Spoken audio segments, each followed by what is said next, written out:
যারা আধা নামাজি বেনামাজি ওদের রমজান মাসে রোজা হচ্ছে হিন্দুদের উপবাসের মতো। হিন্দুরা উপবাস করে, হিন্দুরা ওদের রোজাকে কি বলে? উপবাস বলে। তো বেনামাজিদের রোজা রাখা হচ্ছে হিন্দুদের উপবাসের সমান। জি, কারণ যে নামাজ পড়ে না সে তার ইমানকে ভঙ্গ করে।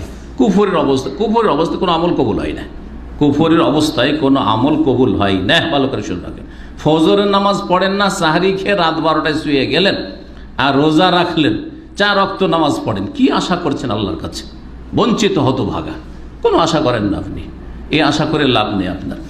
শোনন, শ্যাম যত বড় ইবাদত হোক না কেন, আব্দুর রাজ্জাক সাহেব বলেছেন ইবাদতের জগতে সবচেয়ে দামি শ্যাম ইবাদত তা হোক, কিন্তু বিচারের মাঠে যদি সালাত নামাজ না থাকে তাহলে কোন ইবাদত থাকবে না, সব বাতিল। হজ থাকবে না, দান থাকবে না, সুবহানাল্লাহ থাকবে না, রমজানের সিয়াম থাকবে না, সবকে আল্লাহ এভাবে কেটে দিবেন যদি সালাত না থাকে। আল্লাহ রাসূল বলছেন সালাত এমন একটি ইবাদত, তারপরে নির্ভর করে অন্য অন্য ইবাদত। সালাত এমন একটি ইবাদত যার উপরে নির্ভর করে অন্য অন্য ইবাদত। শোনো পৃথিবীর মানুষ, যদি তোমরা সালাত আদায় করো, কবেলাত সালাত কবেলা সায়রা আমালিহি, তাহলে তোমার সালাত কবুল করা হবে, সব আমল কবুল করা হবে। দুটো বিষয় আমাদের বুঝতে হবে। প্রথম বিষয় যে সিয়াম পালন করি কিন্তু সালাত আদায় করি না, এটা কেন?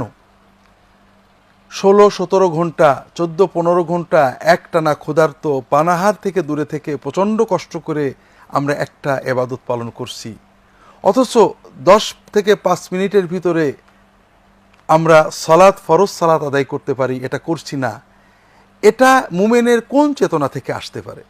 আমাদের প্রথমে বুঝতে হবে যে সিয়ামের চেয়ে সালাত অনেক গুরুত্বপূর্ণ ইবাদত। সালাত যিনি ইচ্ছা করে পালন করেন না, হাদিস শরীফে এবং কোরআনের বিভিন্ন আয়াতে তাকে কাফের বলা হয়েছে, কাফেরদের অন্তর্ভুক্ত করা হয়েছে। সাহাবায়ে কেরাম মুমিনকে কোনো পাপের কারণে কাফির মনে করতেন না, কিন্তু সালাত ত্যাগকারীকে তারা কাফির মনে করতেন।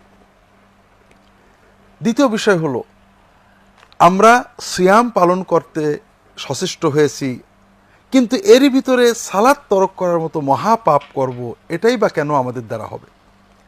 তবে এর পাশাপাশি বুঝতে হবে, একজন ব্যক্তি সিয়াম পালন করেছেন, তিনি সালাতের গুরুত্ব বুঝতে পারেননি, অভ্যাস মতো সালাত তিনি আদায় করেননি, তার যদি আমরা মোমেন বলে গণ্য করি, তার সিয়ামের যে বাহ্যিক হুকুম আদায় হয়ে যাবে, তিনি মহাপাপের কারণে পাপী হবেন, আর এই সিয়ামটাকে পরে তাকে আর কাজা করতে হবে না।